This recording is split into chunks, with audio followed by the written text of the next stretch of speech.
Olá a todos. Hoje é quarta-feira, 10 de setembro de 2025 e nosso querido amigo Laith Marouf, de Beirute, está de volta conosco. Bem-vindo de volta, Laith. É mesmo que eu vou esquecer uma. É obrigado por me receber. E por favor, acessem Free Palestine Video e apoiem o que o Laith está fazendo. É enorme o que ele está fazendo lá. Ele está reportando diretamente do local, indo vendo e relatando o que está acontecendo no Líbano, na parte sul do Líbano. Existem outros repórteres fora do Líbano também, Laith. Não é esse o caso?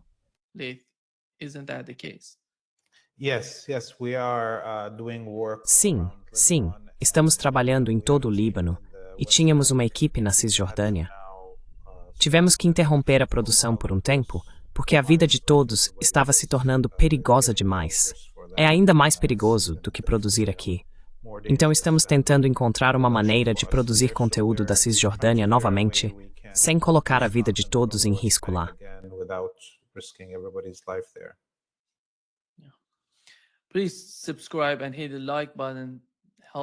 Por favor, inscreva-se no canal e clique no botão de curtir para ajudar o vídeo a alcançar mais pessoas.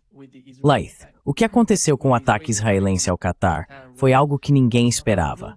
Quais são as implicações? Quais são as consequências políticas e geopolíticas do que aconteceu no Catar?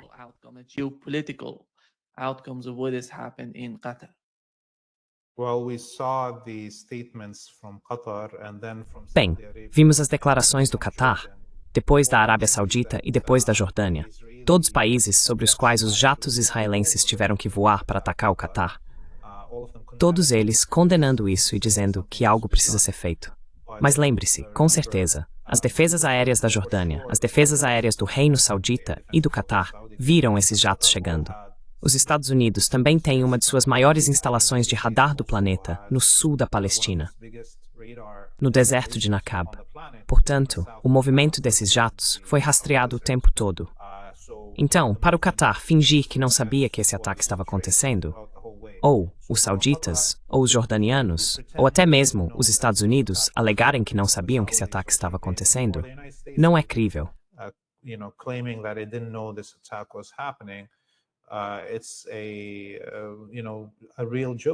É uma piada de verdade. Quero dizer, veja, os aviões tanque britânicos e americanos decolaram de Al-Udeid, a base americana no Catar, e reabasteceram os caças israelenses enquanto bombardeavam o Catar, e quando estavam retornando do bombardeio ao Catar, e depois pousaram novamente em Al-Udeid. Sabe então? E sabemos que as defesas aéreas do Catar supostamente foram usadas para derrubar mísseis iranianos direcionados à base de Al-Udeid. Então, onde estavam essas defesas aéreas do Catar, as defesas aéreas da Arábia Saudita, as defesas aéreas da Jordânia e as defesas aéreas americanas que estão no Catar? Só se fôssemos ingênuos, acreditaríamos que esses estados não estavam envolvidos nesse ataque. E lembre-se, Trump convidou a liderança do Hamas para negociar sua nova proposta em Doha, no Catar.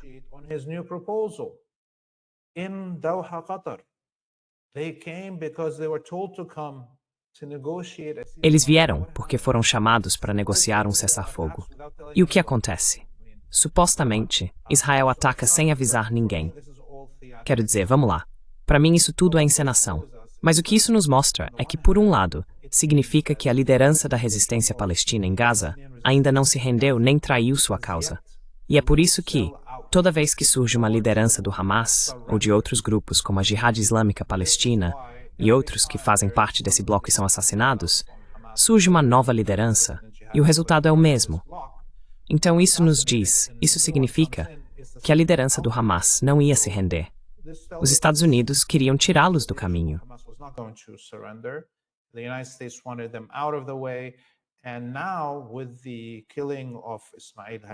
E agora, com o assassinato de Ismail Haniyeh antes disso, e a liderança do Hamas no Líbano e na Síria e tudo mais, isso significa que há um distanciamento entre a liderança da resistência dentro de Gaza neste momento, que está vivendo uma invasão da cidade de Gaza.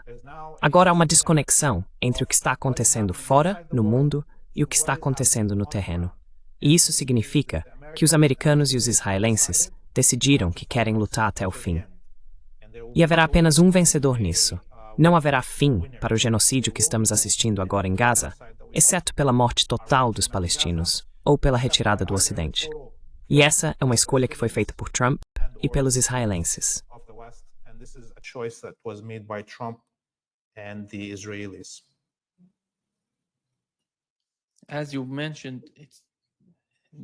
Como você mencionou, acho que não há dúvida de que os Estados Unidos sabiam do ataque, e eles disseram que sabiam. O que é tão interessante é que eles atacaram a sala de negociações. Eles pensaram e deixaram todos aqueles telefones naquela sala. Por isso atacaram. Eles achavam que todos estavam naquela sala quando a bombardearam. Parece que todo o prédio foi evacuado antes do ataque acontecer, que os líderes do Hamas evacuaram o prédio antes do ataque. Parece que foi no último momento, Anthony.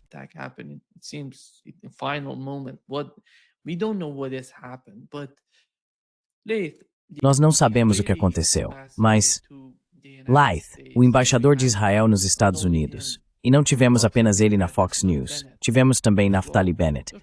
Eles estão falando sobre como vão atacar líderes do Hamas e qualquer pessoa que tente se opor aos israelenses em todos e quaisquer países do Oriente Médio. Eles não se importam com qual país seja.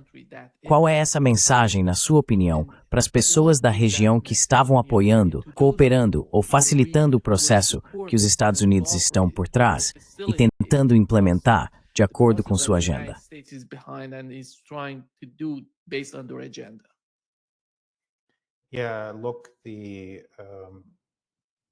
Olha, os israelenses são claros sobre o que querem. Por um lado, temos a elite ocidental, que cedeu e subjugou seus próprios cidadãos, e disse a eles por lei que os supremacistas judeus são melhores do que você e têm mais proteções. Seus impostos serão usados no projeto de supremacia judaica na colônia. Seus empregos, sua reputação e até mesmo prisão serão impostos a você como cidadão se não aceitar dizer que você é inferior. Isso é o que a elite ocidental fez agora com seus próprios cidadãos. É algo inédito na história humana que uma elite de uma civilização diga à sua própria população que ela é inferior a outra pessoa. Então isso já está feito. Agora o que está ante de nós é que o resto do mundo também está sendo pressionado a se submeter, a dizer que existe um povo escolhido.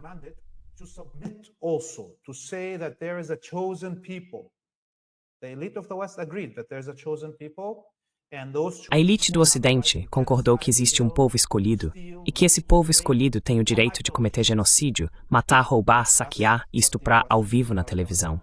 É isso que a elite ocidental está nos dizendo. Então o resto da humanidade agora está sendo colocado diante dessa escolha. Ou você se submete, ou será morto. E o povo palestino, o povo libanês, o povo iraniano, o povo iemenita, o povo iraquiano, as pessoas aqui da região estão se recusando a aceitar a ideia de que existe alguém que é escolhido e está acima deles. Então eu acho, veja o que aconteceu logo após o ataque aos escritórios do Hamas em Doha. Aliás, a mão de Deus realmente salvou a liderança do Hamas em Doha, porque eles saíram da sala de reuniões, deixando seus telefones para rezar, pois era a oração do Azer.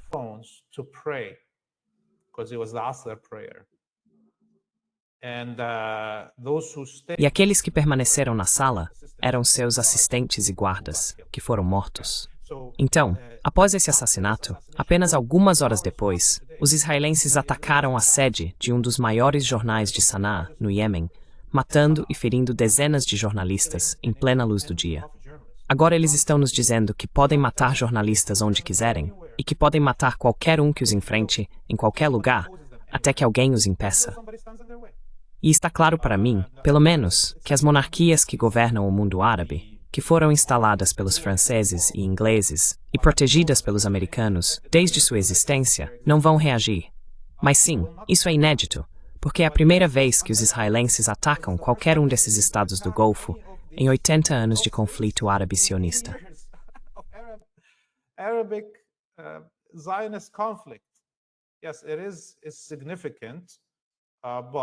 Sim, isso é significativo, mas também podemos estudar a história e ver como, quando há resistência, segmentos colaboracionistas como os cataris, os sauditas e outros são significativos, são importantes para o colonizador.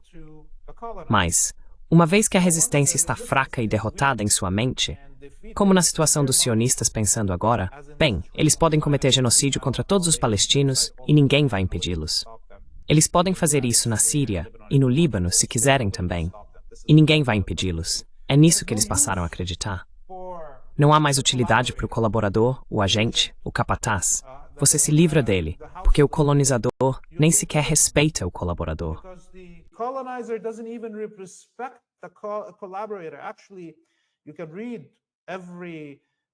Na verdade, você pode ler o que todo colonizador escreveu sobre a classe colaboradora com eles. Eles os odiavam mais do que qualquer parte dos povos indígenas que colonizavam, porque os viam como tão baixos a ponto de venderem seu próprio povo. E é assim que os israelenses veem os cataris, os sauditas e os emiradenses, como se tivessem vendido seu próprio povo. Eles têm tanto dinheiro e tanta influência no mundo que, se quisessem, poderiam libertar a Palestina facilmente. Mas são tão traiçoeiros com seu próprio povo que entregam sua própria riqueza e força aos sionistas. E é por isso que eles não precisam deles. Eles não precisam deles. E serão desprezados, como aconteceu no Catar.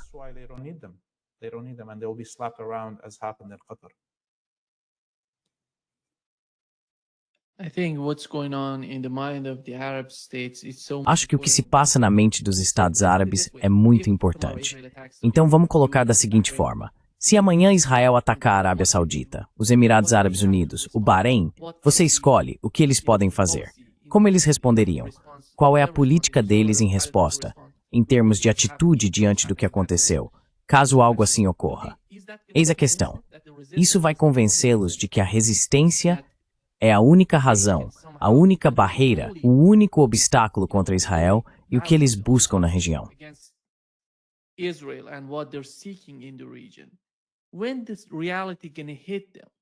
Quando é que a realidade vai cair sobre eles? Quando é que eles vão aprender? Porque amanhã eles vão atacar qualquer um desses países. E esses brinquedos que eles compraram dos Estados Unidos, eu não sei se eles sabem como usá-los. Eu não sei se existe uma estratégia. Tem um exército lá na Arábia Saudita, no Catar, nos Emirados Árabes Unidos, chame de Bahrein. Como eles se sentem em relação a isso? Porque vai acontecer. Mais cedo ou mais tarde, eles vão ser atacados.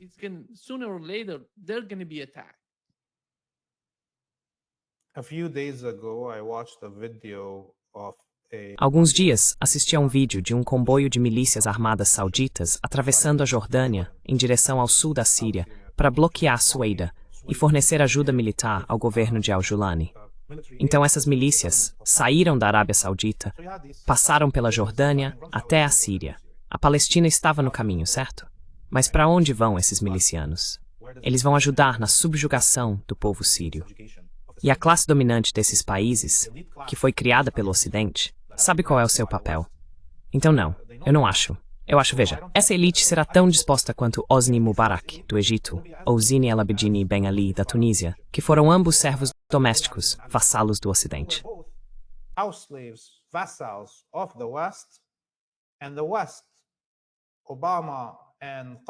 E o Ocidente, Obama e o Catar, com a Al Jazeera, usou eles como o início da chamada Primavera Árabe, substituiu-os por outros vassalos e destruiu completamente seus países só para conseguir espalhar a Primavera Árabe para a Líbia, Síria e Iêmen. Eles realmente não precisavam trocar o comando no Egito ou na Tunísia, que já eram vassalos. Fizeram isso de propósito para alcançar os verdadeiros alvos. Então, para onde foi o presidente da Tunísia? Ele lutou.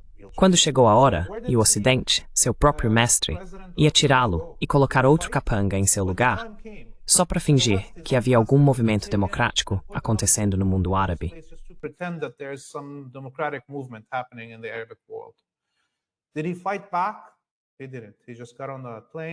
Ele resistiu? Não resistiu. Ele simplesmente pegou um avião e foi para a Arábia Saudita com todo o dinheiro da Tunísia.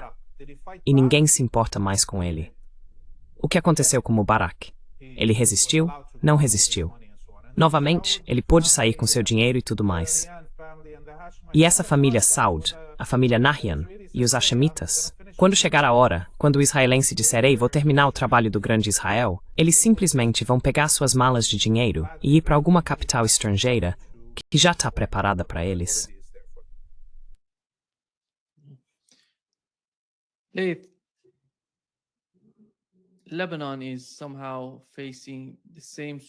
O Líbano está, de certa forma, enfrentando o mesmo tipo de problema, na minha opinião, porque o que aconteceu no Catar teria consequências para o governo no Líbano, que está tentando pressionar o Hezbollah a se desarmar.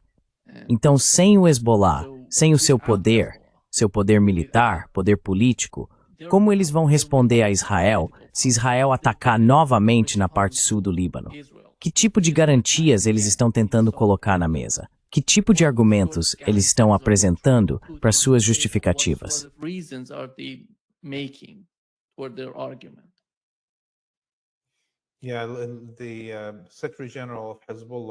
Sim, o secretário-geral do Hezbollah, Sheikh Naim Qassem, falou mais cedo hoje e abordou muitos desses pontos. A principal coisa que ele deixou claro é que o Hezbollah não entregará nenhuma arma sob nenhuma condição e está disposto a lutar até o último homem por isso. Então está decidido. Isso não vai acontecer. Também vimos no início da semana, quando o governo aprovou esse plano para desarmar o Hezbollah, que não houve quórum. Um grande número de ministros se recusou a comparecer e desde então também renunciou. Houve ainda uma grande diferença entre a primeira proposta apresentada pelo primeiro-ministro Nawaf Salam e o que foi votado desta vez, que tinha etapas.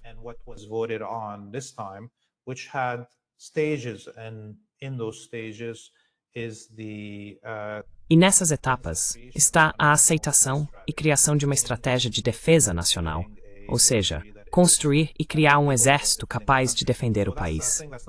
Então isso é algo que não vai acontecer. O Ocidente não vai permitir que o Líbano tenha um exército capaz de se defender.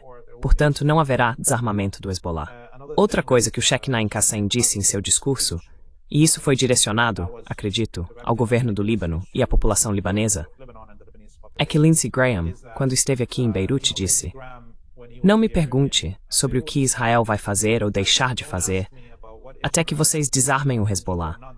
E quando vocês desarmarem o Hezbollah, então vamos descobrir o que Israel quer fazer."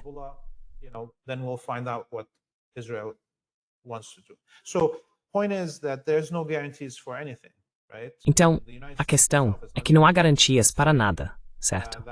E os próprios Estados Unidos não estão garantindo nada. Eles estão dizendo que se você desarmar o Hezbollah, não podemos garantir nada. Mas sabemos que se você não desarmar, Israel vai te bombardear. É isso que está sendo colocado na mesa. E, obviamente, o Hezbollah não vai se desarmar. Outra coisa é que ele direcionou parte do seu discurso aos países do Golfo. E ele é definitivamente mais diplomático do que eu, e mais conciliador do que eu seria. Mas ele disse que esses estados, se quiserem se defender, sem nem mesmo lutar, tudo o que precisam fazer é apoiar a resistência na Palestina e no Líbano.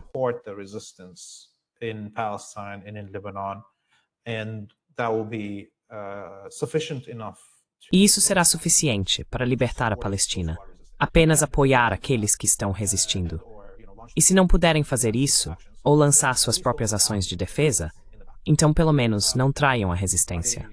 Agora, eles vão parar um hábito que acumularam ao longo de um século como regimes. Sou mais implacável nesses níveis. Consigo ver padrões dos estados, não apenas de indivíduos, obviamente. Então, não personificamos as realidades das coisas. E não acho que os israelenses atacarão tão cedo. Houve uma janela nas últimas 2 semanas que foi muito mais perigosa.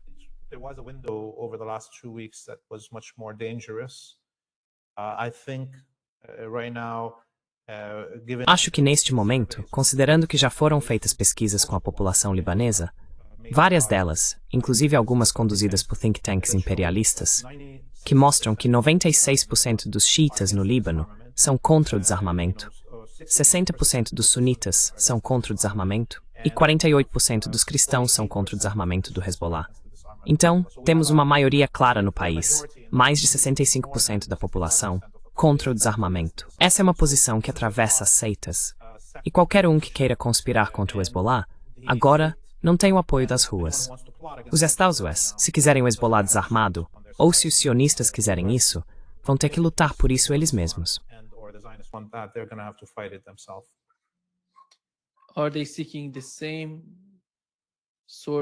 Eles estão buscando o mesmo tipo de modelo que tem na Síria, no Líbano, porque a Síria não tem nada agora, enquanto falamos.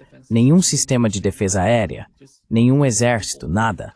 Apenas um grupo de pessoas se reunindo, diferentes facções se unindo, e eu não sei se eles obedecem ao Al-Jolani ou se simplesmente fazem o que querem pelo jeito que estão agindo. Afinal, você vê a mesma estratégia em relação ao Líbano? Do you see the same sort of strategy when it comes to Lebanon? I think the Syrian model. Acho que o modelo sírio eles tentaram criar isso aqui. Logo após a queda do governo Assad, as unidades de elite do HTS, os Lenços Vermelhos, tentaram invadir o norte do Líbano e foram esmagadoramente derrotados pelas tribos e clãs do norte do Líbano, sem envolvimento imediato e direto do Hezbollah. Eles precisaram da cobertura aérea de jatos israelenses, até mesmo para se retirarem de emboscadas onde estavam cercados. Os Lenços Vermelhos iam ser totalmente massacrados por esses membros das tribos no norte do Líbano.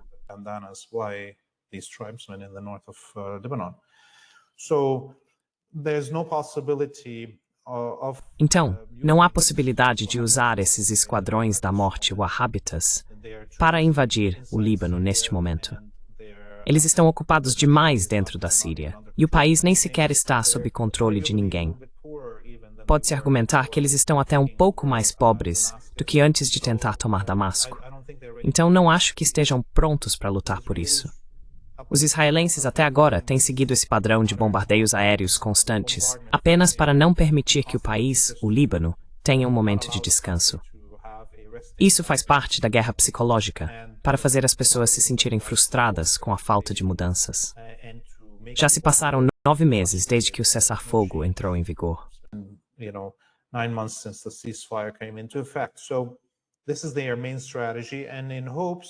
Então essa é a principal estratégia deles, na esperança de que isso desestabilize a base de apoio à resistência e fortaleça os colaboradores com o Ocidente para assumir o controle do país.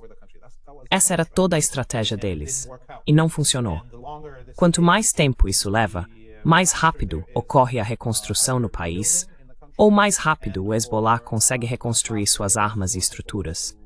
O que eu acho que já está totalmente concluído agora, a reconstrução das armas e estruturas deles. Então não é possível. Acho que os israelenses podem se aventurar e atacar o Líbano, além dos ataques aéreos, por causa da frustração deles, com o fato de que os outros planos não estão funcionando.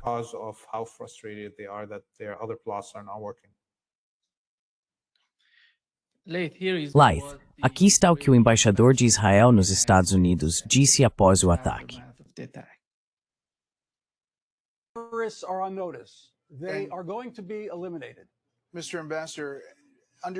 Senhor embaixador, eu entendo isso e, obviamente, Israel está sob ataque constante. Neste caso, autoridades do Catar e a liderança do Hamas estão dizendo que vocês não atingiram os alvos que buscavam. Eles, obviamente, estão condenando esse ataque como um ataque dentro de um país aliado dos Estados Unidos. Aqui na Casa Branca, os Estados Unidos estão expressando preocupação de que isso não avançou os objetivos dos Estados Unidos ou de Israel. E você tem os Estados do Golfo, incluindo a Arábia Saudita, emitindo declarações muito contundentes de condenação. Então vocês atingiram os alvos que buscavam. Se nós pegamos Davis e os pegá-los na próxima. Israel, o primeiro-ministro Benjamin Netanyahu e o duffer won't não tema. Sim, não conseguimos pegá-los desta vez. Eles estarão aqui na próxima.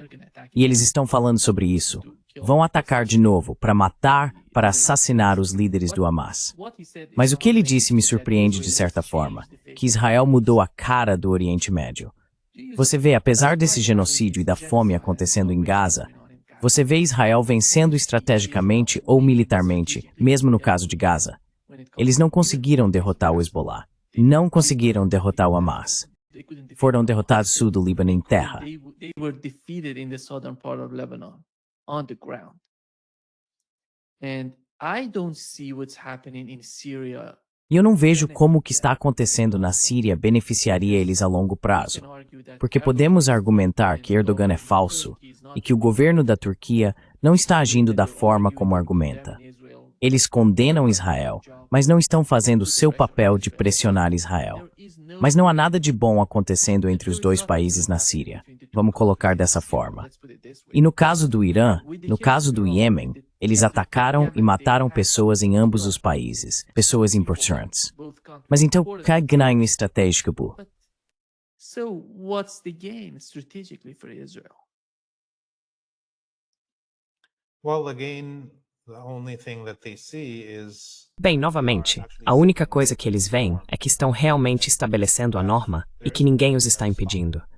Quero dizer, coloque-se no lugar deles. O cara está muito empolgado com essa tentativa de assassinato. Ele vê isso como um poder dado por Deus e vai remodelar regiões inteiras e povos à sua vontade. E enquanto os turcos ou os cataris, ou seja lá quem for, apenas falarem, o que isso importa para ele? Não importa para os israelenses o quanto se fala. E eles realmente acreditam muito nessa ideia de que são um povo escolhido. E o Ocidente aceitou isso. Muitos desses chamados Estados abraâmicos estão realmente aceitando isso. Qualquer um que aceite a existência da colônia sionista está, na verdade, dizendo, sim, existe um povo escolhido e eu não sou um deles. Por favor, me perdoem, povo escolhido. one of them. Please forgive me, chosen people. That's what it means. Okay. É isso que significa. Ok, a Turquia reconhece a existência de Israel? Sim. A Turquia tem comércio com Israel? Sim. Então a Turquia reconhece que eles são inferiores. Erdogan está dizendo à própria população que existe um povo escolhido e que eles não são esse povo escolhido. Então sim, eles podem matar quem quiserem, em qualquer lugar, com o apoio do Ocidente. O mais louco sobre a supremacia judaica e todos esses líderes de Israel, a forma como falam, de que podemos pegar vocês onde quisermos, é que, na verdade, eles mesmos são apenas baratas insignificantes, que não conseguiriam sobreviver em nossa região sem o fornecimento constante do Ocidente. Se por um dia o Ocidente parar de dar a eles todas as armas, dinheiro e cobertura da mídia, por um dia, eles vão desmoronar. Não há nada de poderoso em Israel. There's nothing powerful about Israel. There's nothing scientifically advanced more than other people. Não há nada de cientificamente avançado neles, em comparação com outras pessoas. Eles não são mais inteligentes. Eles não são mais astutos. Não há nada de especial neles. Sabe, é só.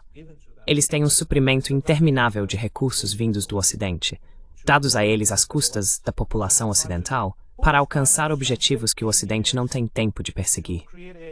Quem tem tempo para passar 15 anos criando um estoque de pages contaminados com explosivos para cometer o crime de guerra do ataque terrorista com pagers contra o Hezbollah?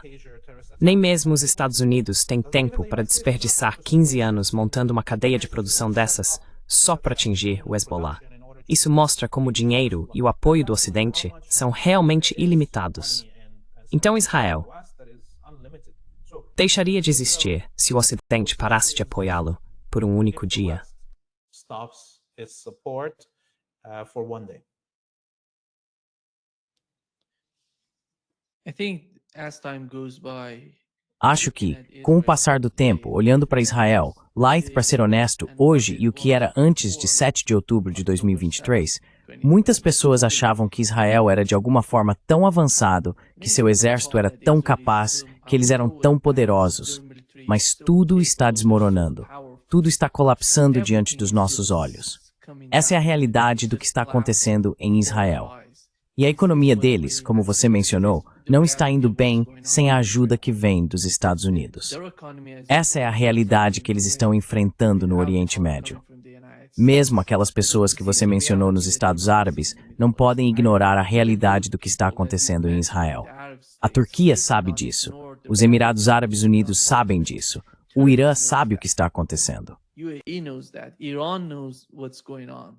Yemen, they're not going to back down with the assassination of the Iêmen, Prime Minister and- eles não vão recuar com o assassinato do primeiro-ministro e de seu gabinete. Considering all of these Então, things, considerando tudo as isso, time goes você by, acha que, com o passar do tempo, e a comunidade internacional aparentemente não se importando com o que está acontecendo em Gaza, Qual é o dever de todos esses países, que de alguma forma estão compreendendo a realidade do que ocorre em Gaza?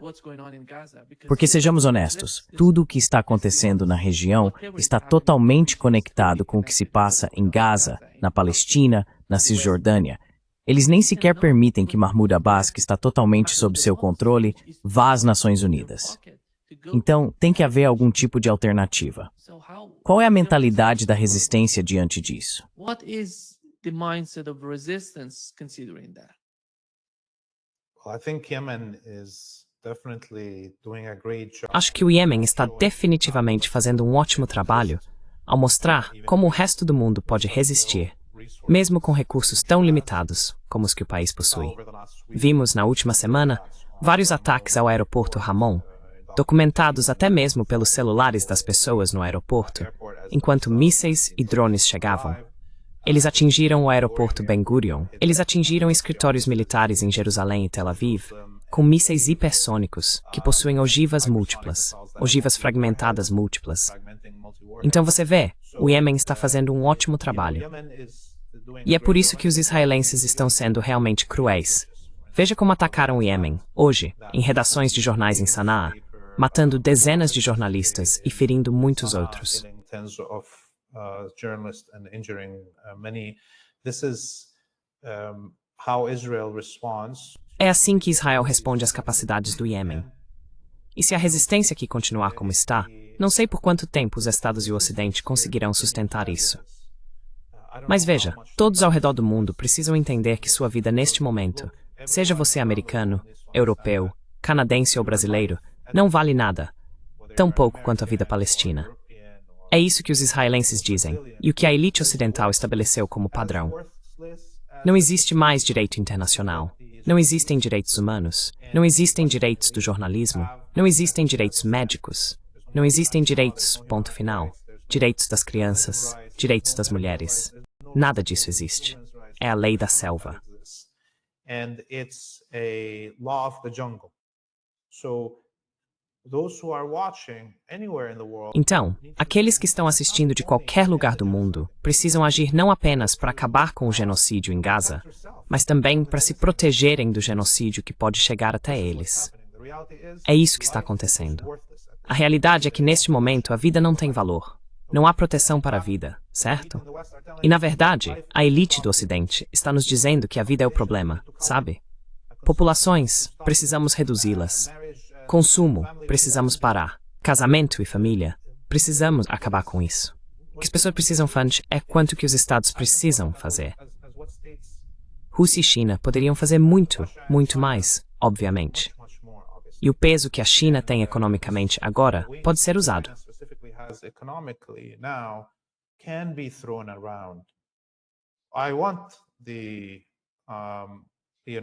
Eu quero que o dragão chinês cause um certo alvoroço. O comércio pode ser usado.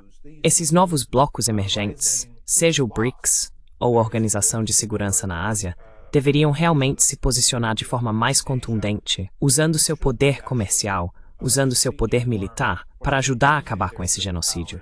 Porque veja, os Estados Unidos estão tão encorajados a cometer esse genocídio.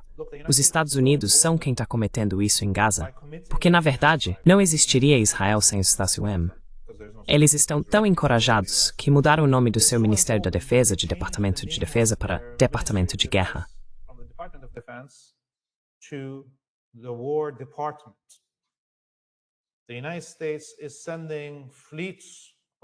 Os Estados Unidos estão enviando frotas de navios para sitiar e ameaçar a Venezuela neste momento.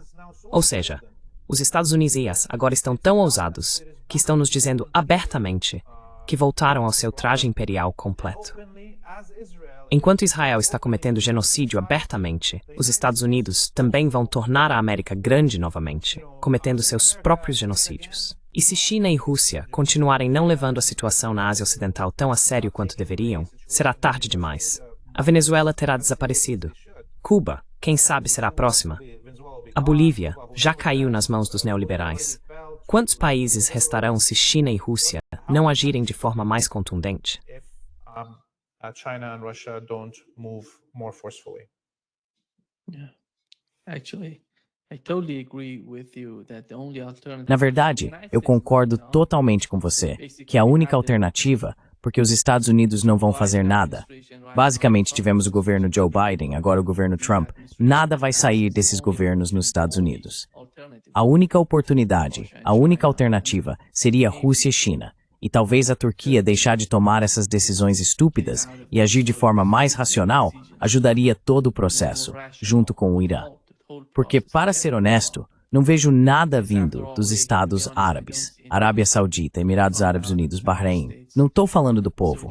Essas pessoas são muito racionais. Elas sabem o que querem. Elas tentam ao máximo enviar suas mensagens aos governos. Mas no final das contas, é o governo que decide tudo. É por isso, sim.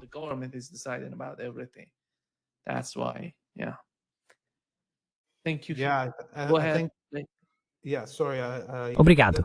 Pode continuar. Sim, desculpe. Com certeza. Olha, precisam acontecer mais rebeliões. As pessoas no Ocidente precisam se rebelar, como fizeram em gerações anteriores. As coisas precisam ficar sérias para que a elite ocidental pare a marcha rumo à guerra mundial, como vemos nas fronteiras da Polônia, Bielorrússia e Rússia. Eles estão posicionando suas tropas. Os Estados Unidos estão se posicionando nas fronteiras da Venezuela. E os campos de morte continuam se expandindo na Ásia Ocidental. As pessoas no Ocidente precisam se rebelar, levar as coisas mais a sério, porque vocês serão os próximos. E claro, as pessoas na Turquia também vão sofrer. Todo mundo vai sofrer enquanto existir essa colônia supremacista em nossos corações aqui, e o mundo estiver nesse limbo sem lei internacional, sem agências internacionais. Um novo mundo precisa nascer, e isso não pode acontecer sem todos nós trabalhando para isso.